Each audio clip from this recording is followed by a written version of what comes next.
Bon bah, rebonjour. On va rentrer un peu plus dans le détail sur les essais tels qu'ils sont dans le TA 2020.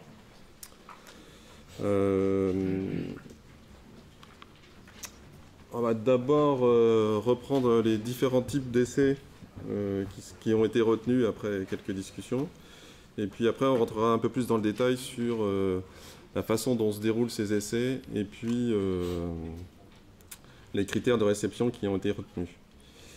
On va pas trop s'apesantir sur le matériel, sur l'appareillage, sur l'instrumentation, puisque c'est des choses qui n'ont pas subi de modifications notables entre le TA 95 et le TA 2020.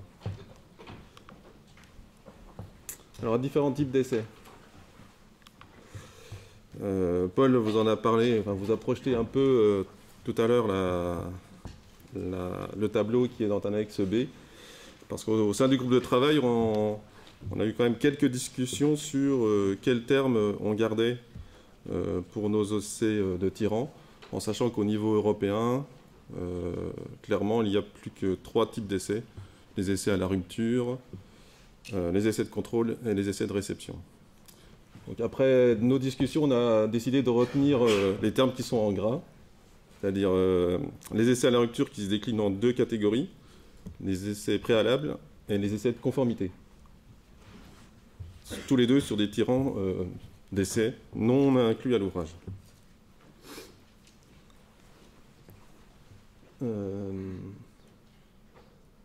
Après, les essais de contrôle et les essais de réception sont sur les tirants de l'ouvrage.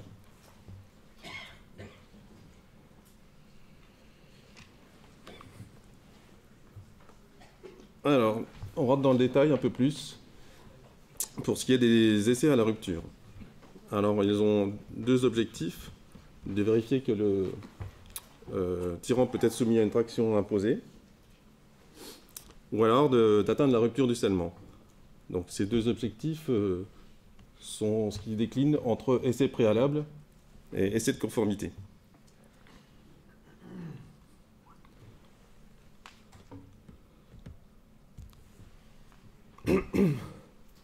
Les tirants d'essai ne peuvent en aucun cas être utilisés comme tirants de service et ils doivent être conformes à ceux de l'ouvrage.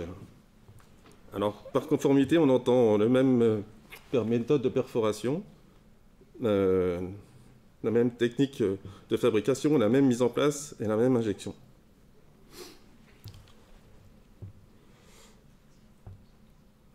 Alors le diamètre de forage recommandé, il est identique à celui de l'ouvrage pour le scellement au rocher. Et pour les sols meubles, le diamètre peut être augmenté de 20%.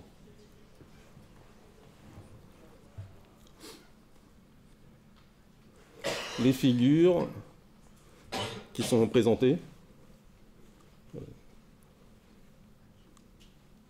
définissent ce qu'on va appeler plus tard les catégories de de tirants, pardon. Et donc ça, la première figure définit 2 catégories différentes de tirants, décidément. Les tirants verticaux, qui sont une catégorie, et les tirants de soutènement, qui sont une autre catégorie. Le schéma d'en dessous définit ce qu'on a appelé la sous-catégorie, c'est-à-dire typiquement dans un cas de bicouche, chacune des couches fait l'objet d'une sous-catégorie de tirants. Je présente ça puisque dans la slide suivante,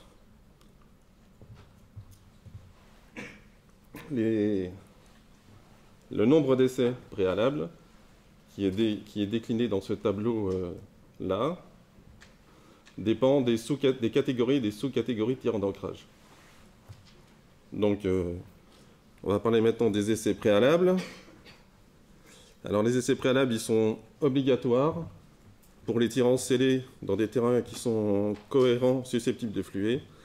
Alors, c'est une décision qu'on a prise puisque on considère que c'est des terrains qui sont vulnérables aux techniques de perforation et d'injection. Donc pour ces terrains susceptibles de fluer, ils sont obligatoires.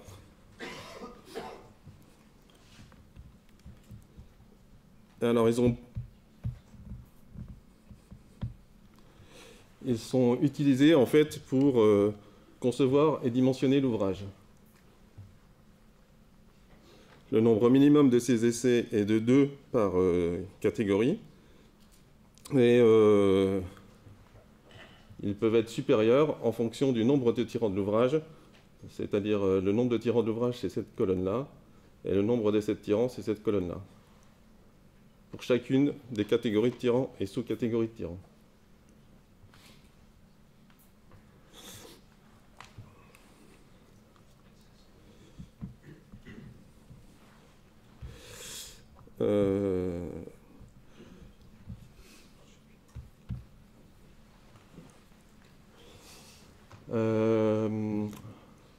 L'implantation maintenant de ces tirants, il doit être représentatif de la catégorie du tirant qu'on veut tester, c'est-à-dire non, t'as changé.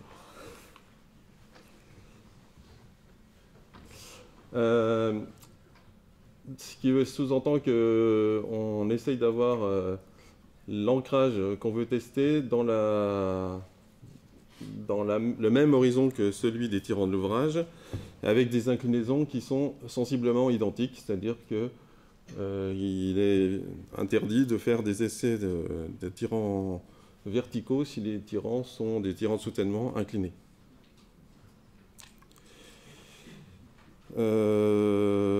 Concernant les longueurs de scellement des tirants d'essai préalables, il est recommandé que cette longueur soit de 5 mètres ou plus, et éventuellement toléré d'être réduit à 3 mètres, mais avec un minimum de 3 mètres quand il s'agit de faire des essais préalables dans le rocher.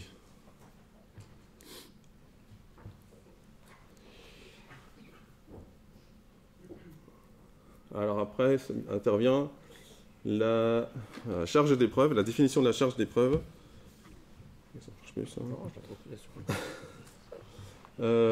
Si RK est la valeur du frottement limite ultime qu'on estime à partir d'ABAC ou d'autres essais à l'arrachement, la charge d'épreuve pour les essais préalables doit être supérieure ou égale à 1,5 fois cette valeur limite estimée.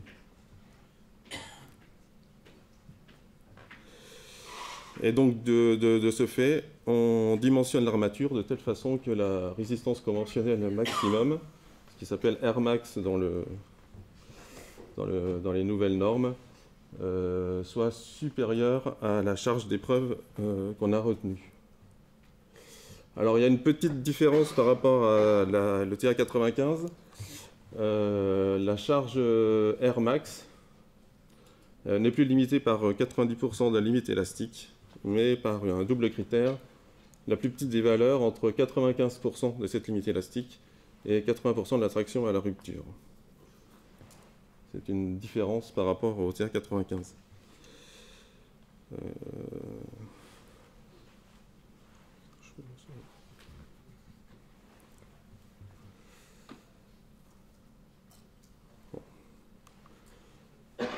Les essais de conformité.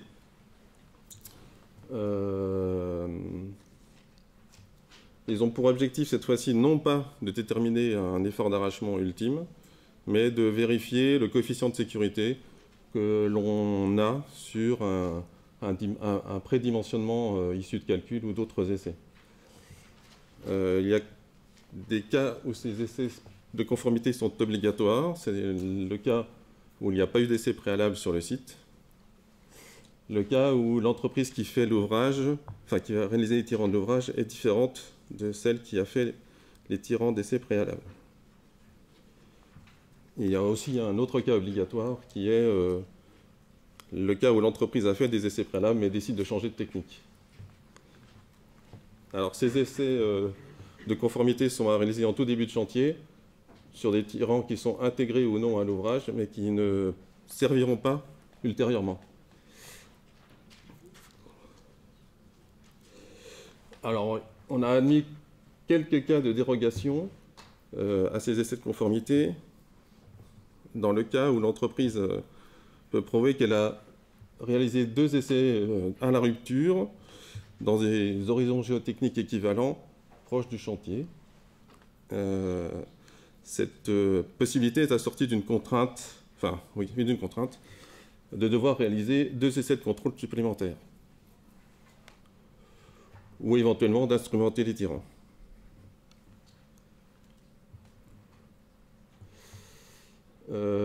Pour les essais de conformité, les tirants d'essai sont exécutés comme ceux de l'ouvrage, c'est-à-dire que c'est avec la même méthode, le même diamètre de perforation, la même longueur libre, la même longueur scellée, les mêmes armatures et la même méthode d'injection. Le seul écart qu'on peut s'autoriser, c'est sur la section d'armature. Et le nombre minimum de ces tirants est de 2 essais par catégorie encore pour les essais de conformité.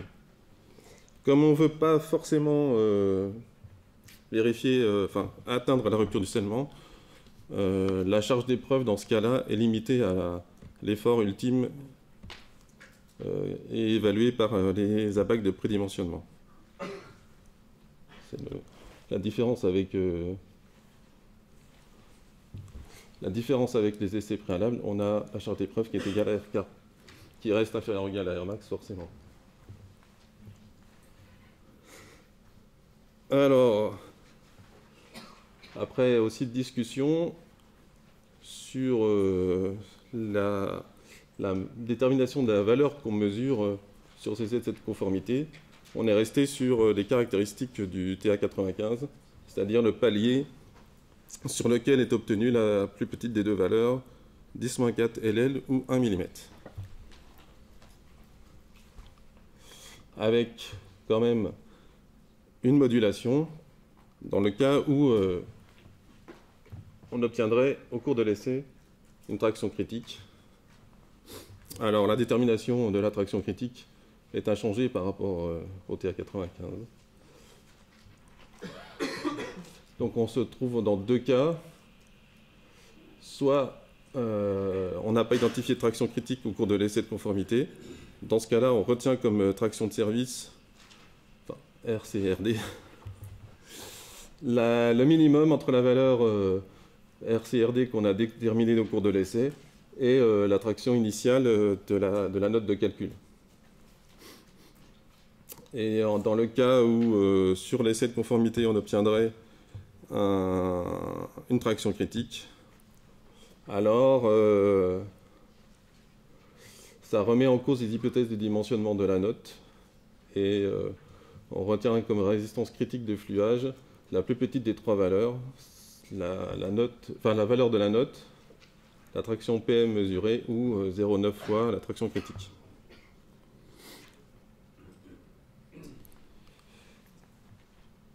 Si la résistance critique de fluage après l'essai est inférieure à celle de la note de calcul initiale, il est recommandé de multiplier les tirants.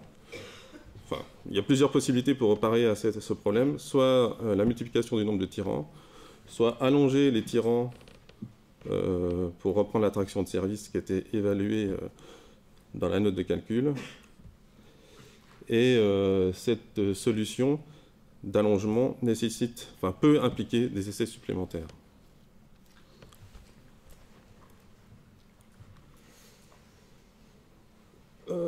Les essais de contrôle et de réception, alors je les ai rassemblés parce qu'en fait, leur caractéristique est à peu près identique en niveau de charge d'épreuve. Ces essais sont obligatoires tous les 2. Les essais de contrôle, ils cherchent à vérifier statistiquement la qualité d'exécution du scellement des tirants, tandis que les essais de réception, c'est une procédure normale qui est systématique et qui s'applique à tous les tirants. En fait, c'est intégré à la mise en service du tirant. Ces essais ne permettent aucunement de quantifier la valeur du coefficient de sécurité propre au tirant testé.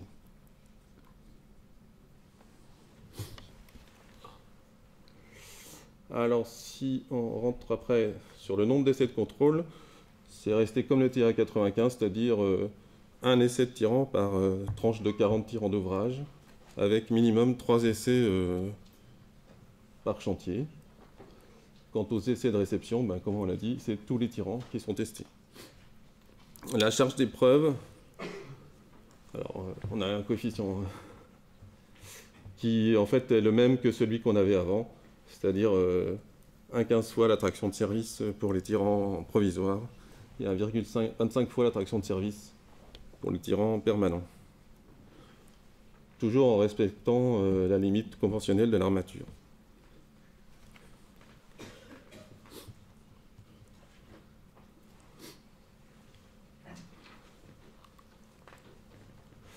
On va maintenant rentrer dans ce qui a été modifié sur les modes opératoires et les critères de réception.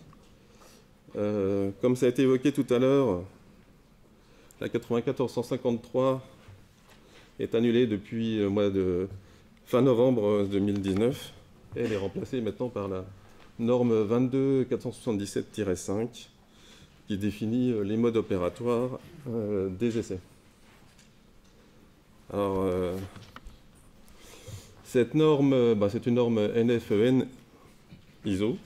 Donc, quand on regarde dedans, il y a en fait 3 méthodes pour faire les essais. 3 méthodes d'essai. Celle qui nous concerne, c'est la méthode d'essai 3. Yves va essayer de la faire passer en méthode d'essai 1, mais on n'y est pas arrivé. Donc cette norme modifie un certain nombre de choses dans le déroulement des essais, mais on va en parler un peu plus loin.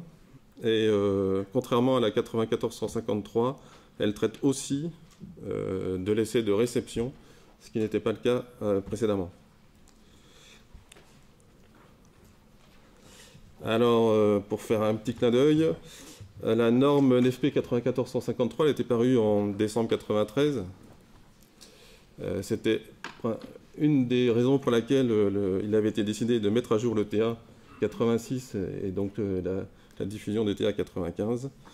Et l'histoire fait que quelques mois après l'annulation de cette norme et son remplacement par la 22-477-5, on met à jour le TA 2020. Je vais laisser la parole à Hervé pour le déroulement des essais. Bonjour, chéri Hervé, SMG.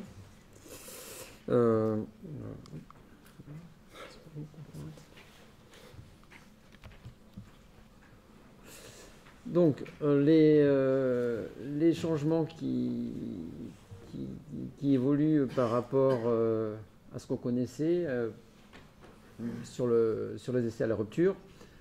Alors, il n'y a pas énormément. Il y a comment ça s'appelle, les quelques paliers. La répartition, c'est des paliers. Avant, ça se faisait de 0,10 en 0,10. Maintenant, comme vous voyez, il y a 0,25, 0,40, 0,50, 0,60, 0,70, 0,80 et 90, avec le PP qui a été défini préalablement. Voilà, en fonction des coefficients ou par rapport à un ELU ou un ELS, c'est à défaut si on n'a rien, et autrement par rapport à la résistance de l'armature qui sera 0,95 de la limite c'est élastique ou 0,80 la limite de rupture. Voilà, dedans les temps, il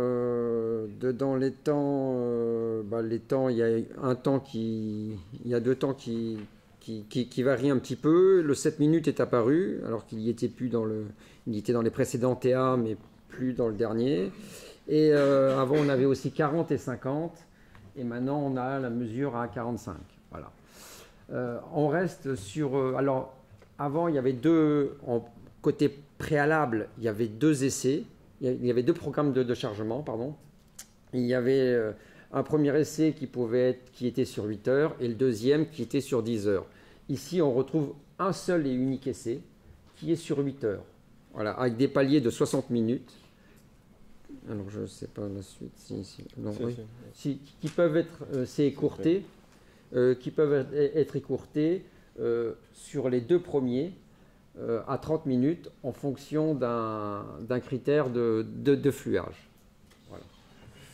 Non, de déplacement. On l'a fait changer. De déplacement. Un critère de déplacement qui est celui de Ça apparaît pas sur la 0,02 mm en fait. Ouais. C'est un peu coupé sur la présentation. En fait, le critère de déplacement qui permet d'écourter les paliers, c'est 0,02 mm entre 15 minutes et 30 minutes. C'est un exercice qu'on a fait, ce qui correspond plus ou moins, enfin assez proche, à un alpha égale 0,1 mm qui, lui, est dans la norme. Mais on a réussi, puisque Julien, on a réussi à faire inscrire dans la norme le déplacement de 0,02 mm entre 15 et 30 minutes pour écourter les paliers à 30 minutes. Voilà. Après, si on a, si je peux préciser, on a gardé le principe du TA 95, qui est de réaliser le premier des deux tirants sur la charge PP, charge d'épreuve égale à R max, et en fonction des résultats du premier tirant, adapter la charge d'épreuve du deuxième sur la résistance à l'ELU trouvée sur le premier tirant. C'est ce qui est indiqué là. Mais toujours avec le même programme. Ouais, toujours avec le même programme. Enfin, en fait, c'est toujours 25, 40, 50, 60, 70%, 90 de PP, quoi. Avec la possibilité de continuer, si on est surabondant en acier derrière, de 10% en 10%, en palier de 10%, des paliers de 10%, 10%. Si on n'a pas atteint la rupture. Si on n'a pas atteint la rupture, tout à fait. Je ne sais pas si... on a tout dit. Ouais. Oula.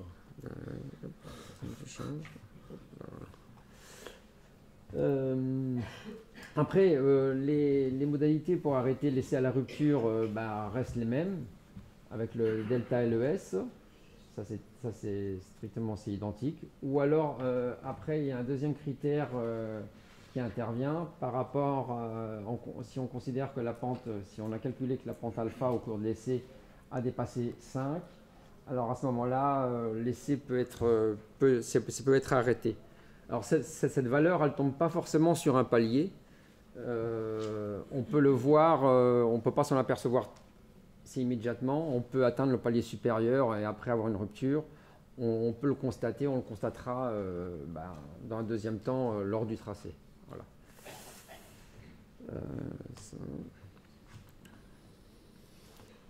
Oui. Ensuite, la valeur résistance. Après, on doit calculer, on doit calculer la longueur libre équivalente de l'armature. Elle doit être effectuée aussi. On doit retrouver après les modalités de tracé du diagramme des pentes de fluage restent identiques. On essaye, le but ultime, c'est d'avoir une rupture, et dans un deuxième temps, c'est avant la rupture, d'avoir déterminé un seuil critique avec un changement de pente, une intersection entre deux pentes pour déterminer PC', PC et ensuite c'est PC'. Non, non. Pardon ? P''C. Donc en fait, c'est les nouveaux termes qui sont utilisés, mais qui correspondent à notre ancien TC et T''C. De la même façon, RELS, M, c'est la traction de service mesurée en fait. Si on parle en langage TA95. Donc maintenant, on passe aux essais de contrôle. Les essais de contrôle, ils ont également changé puisqu'on a un palier supplémentaire. Avant, ça se passait sur 5 paliers, de 20% à 20%. Maintenant, on a une autre répartition qui est toujours avec l'origine des mesures à 0,10 de l'effort maxi. On a un premier palier de fluage à 0,25, 0,40, 0,55, 0,70, 0,85 et l'effort d'épreuve PP maxi. C'est comment ça s'appelle donc on doit le programme de chargement comporte 6 paliers c'est d'1 heure. On peut réduire là aussi les 2 premiers paliers. Sur le critère du déplacement, oui. C'est exactement le même. Voilà. Si on a la même chose, on peut écourter à une demi-heure. Après l'interprétation reste identique, ainsi que les diagrammes des pentes de fluage et effort déformé. Ouais, c'est le critère de réception qui change en fait, puisqu'on ne raisonne plus, enfin on n'a plus un critère de réception sur les allongements qu'on avait dans le TA95, mais on a un critère de réception sur la pente alpha, qui doit APP entre 50 et 60 minutes être inférieur à 1,2 pour les tirants provisoires ou 1,1 pour les tirants permanents. Alors, c'est un peu ce qu'a présenté Paul tout à l'heure en introduction. Ces valeurs de pente alpha sur les essais de contrôle n'ont pas été déterminées au hasard. En fait, on les a calées sur nos allongements du TA95 qui servaient de critères de réception. Dans l'esprit de ne pas avoir de rupture sur ce qu'on considérait être bon avant le TA2020 et ce qu'on a maintenant après. Donc ces valeurs d'alpha, elles sont cohérentes, on va dire, à quelques pourcents près, aux allongements qui étaient demandés comme critère de réception d'un essai de contrôle.